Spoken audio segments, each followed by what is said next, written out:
A YouTuber decided to lean bulk. This is what happened to his muscles.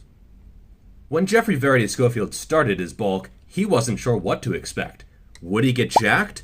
Would he get fat? Only time would tell. Months later, presenting to the gym with a serious case of Gaines anemia. Presence of gains in blood. So here are 10 tips, tricks, tweaks, strategies, hacks, suggestions, whatevers for a successful lean bulk. The first is to go slowly. Slow. This is one area where I think it is quite different from natural versus enhanced. And if you're natural, you're gonna have to go slowly. For enhanced lifters, they have such a strong partitioning effect. They get so much more muscle compared to so much less fat gain that they can be more aggressive with their calories, their food choices, and just everything in the bulking process. If you're natural, especially if you're more advanced, you simply cannot bulk quickly because you're just not going to gain very much muscle, and the majority is going to be fat. However, if you're a beginner and you're in your newbie gains phase, you can be definitely a lot more aggressive with the calories and with how quickly you gain body weight. So for me, I might gain 1% of body weight a month, somewhere around there. But for a beginner, it might be triple that, quadruple that, or maybe even quintuple that rate.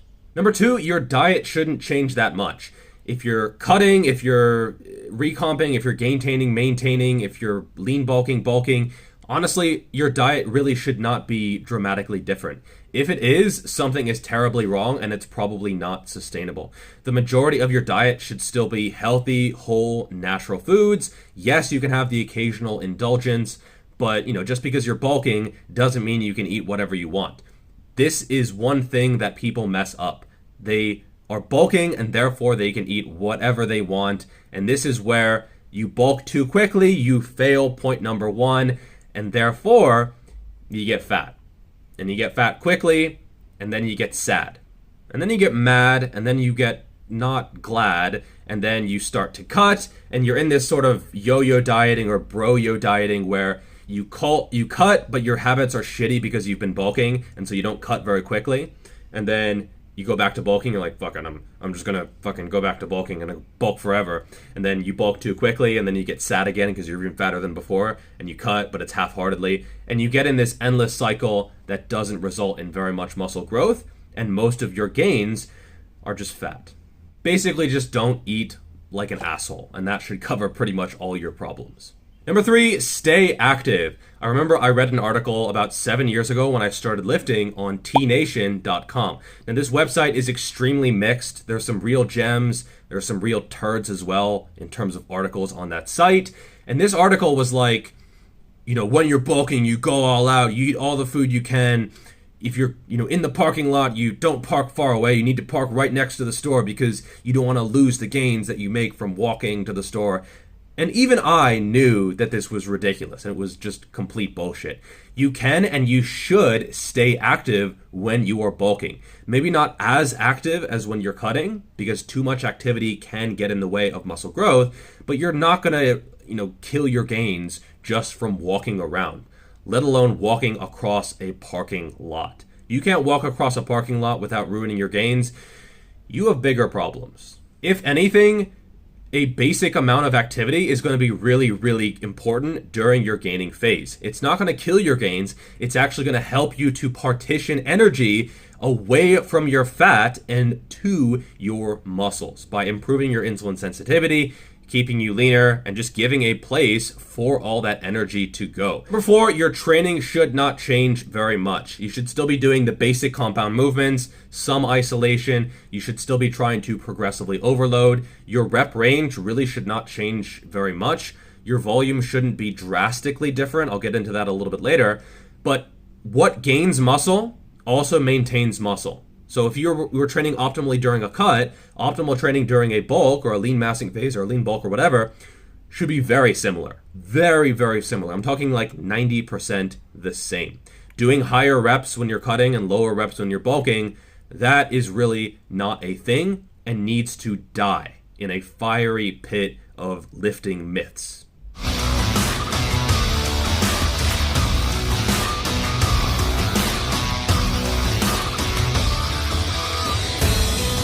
focus on those basic movements: hinges, squats, rows, pulls, pushes, presses.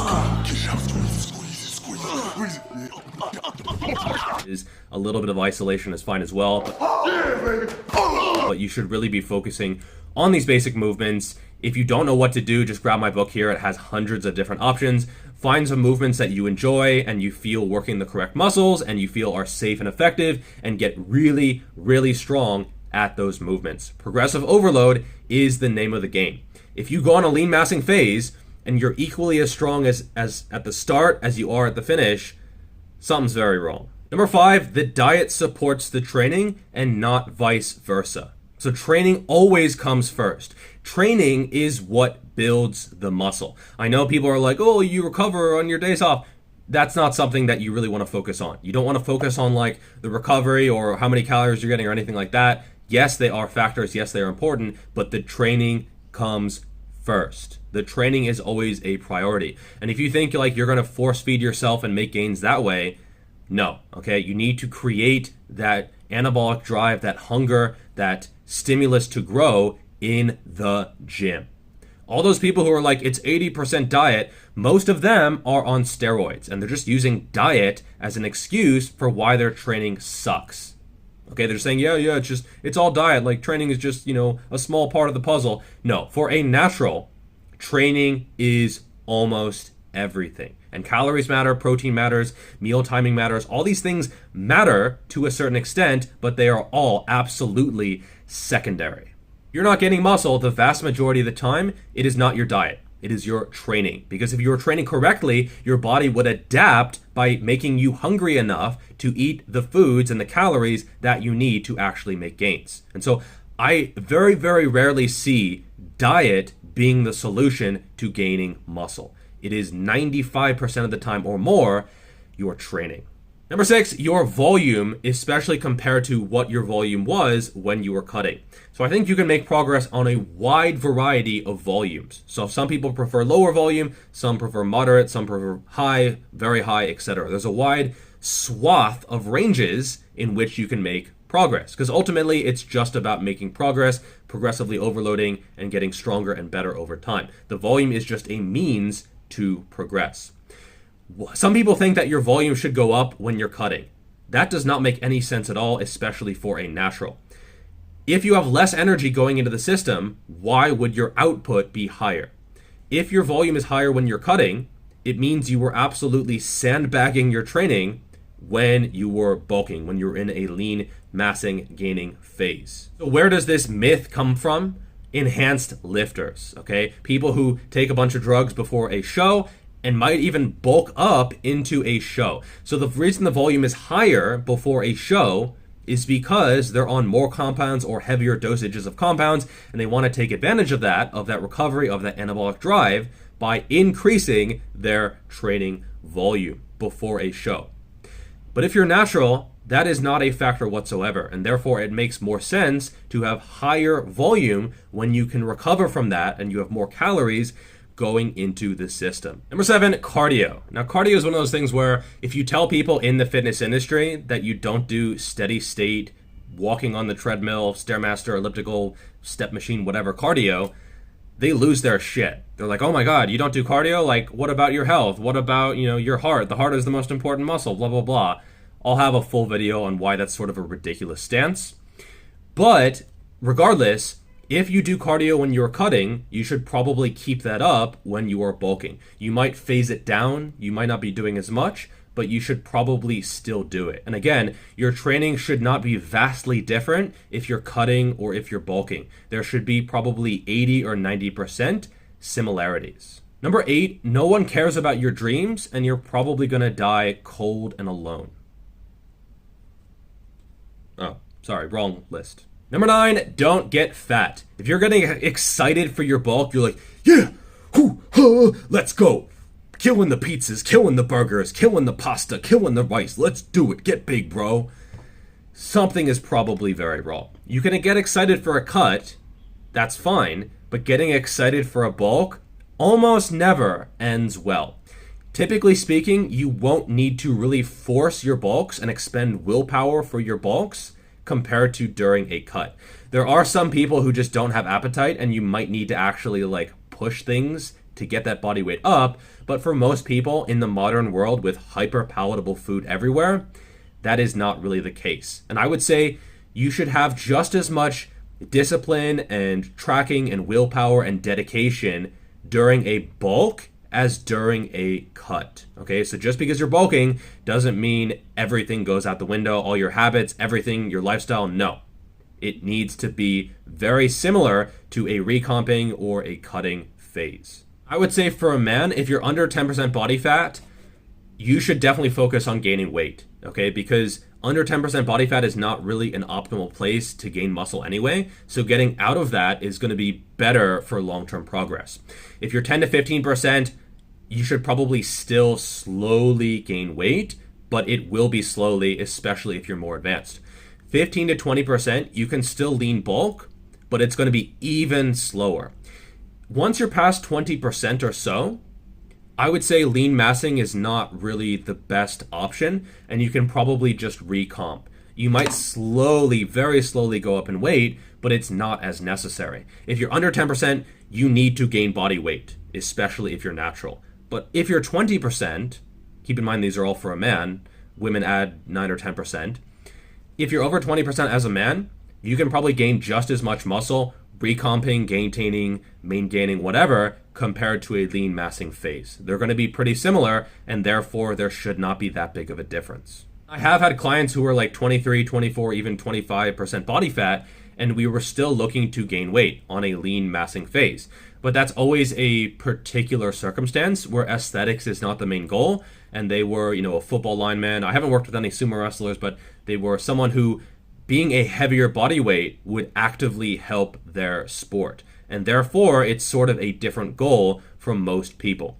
For most people, going above low to mid 20% body fat is not going to be great. You're going to get loose skin, you're going to get more fat cells, you're going to impact your insulin sensitivity, blood work usually isn't as good, you might feel sluggish, your work capacity goes down a little bit, etc. And therefore, it's not really a great option. So definitely don't get fat. If you're getting, a little bit fluffy, that's okay. But if you're getting like just straight up fat, not good. Number 10, track your progress, okay? Take measurements and make sure that you're not getting out of hand. So you can track with just a tape measure. So track your neck, upper arm, forearm, chest, shoulders, waist to check to see if you're getting fatter. If your waist measurement is going up, you're probably getting fatter, okay? It's not oblique development, bro. It's fat development. Upper thigh, which is going to be probably muscle, but maybe also fat as well. You might want to check your hips around the glutes as well, especially if you're a female and you want to check your glute development, and then calves as well. If you're getting, a bigger forearm measurement or arm measurement, you're gaining muscle, okay? Yes, some of this is fat. I gain half an inch when I am bulked up compared to when I'm cut down on my upper arm, but the majority is probably going to be muscle. You can also go based on the mirror. If your abs are getting very blurry very fast, you're probably being too aggressive with the surplus. If you go down to 10% body fat, you might have a week where you rebound and you gain 3 or 4 kilos. At the bottom of this cut, I was 83.7 kilos. Now I'm up to like 87, 88 kilos. That's just a natural bounce out of that bottom position. It's water, it's glycogen, it's a little bit of fat, but that's necessary to get out of that quite lean state. You shouldn't keep that rate of progression forever. You should have a slower rate once you get out of that bouncing phase. You can also check how your clothes feel. If it's feeling tight across the shoulders, that's a good sign. Because yes, maybe there's some fat around this area, but it's probably chest, upper back, traps, shoulder gains, which is exactly what most people want. If it's getting tight around the belly, not as good of a sign, and also not as good of a look as well. Jeans, pants, how they fit, that could be muscle, but it also could be fat. It depends. If it's around the ass, it might be muscle, it could be glute development, but it also could be fat too. And then thighs, again, it's a mixture of fat and muscle in most cases. Also check your strength. If your strength is not going up, you're probably not gaining muscle. point blank. Okay, that's just how it is as a natural lifter. Enhanced lifters, they can take a bunch of shit, have their strength go nowhere, and gain ridiculous amounts of muscle. If you're a natural, that is almost never the case. Okay, you might go sideways and gain some muscle, but generally speaking, how big you are and how strong you are going to be quite linearly related. Therefore, strength is a pretty good indicator of progress. If you put a lot of weight on your bench, especially for reps, your chest is probably going to get bigger. Same thing with squats in your legs or deadlift in your back / posterior chain, rows in your back, lats in your pull-ups, arms in your curls, etc. There's a pretty good relationship between strength and size. Finally, a bonus one, number 11, if you will, know when to call your bulk. Okay, there's a point where even if you're going slowly, you're going to go up in body fat percentage and you'll need to adjust. And you might even just need to call the bulk. You want to bulk as slowly as possible, as long as possible, but at a certain point, you will almost certainly need to cut. You cannot bulk forever. You can main gain forever, but that is different from a lean massing phase. I still generally suggest a lean bulk over main gaining for most people, especially if you're leaner, but you also have to realize that you cannot bulk forever, and you do need to take a phasic approach to your training, your diet, and periodize different phases. All right, that's all for this video. If you want more information on the training side of things, which is absolutely essential, you can grab a copy of my book, which will help immensely in your journey. If you're a beginner, if you're intermediate, if you're advanced, maybe not if you're super advanced, but you'll probably still get some golden tidbits and nuggets as well. That's all for this video. Like, subscribe, share, notifications, all that good stuff, and I will see you in the next video. Peace.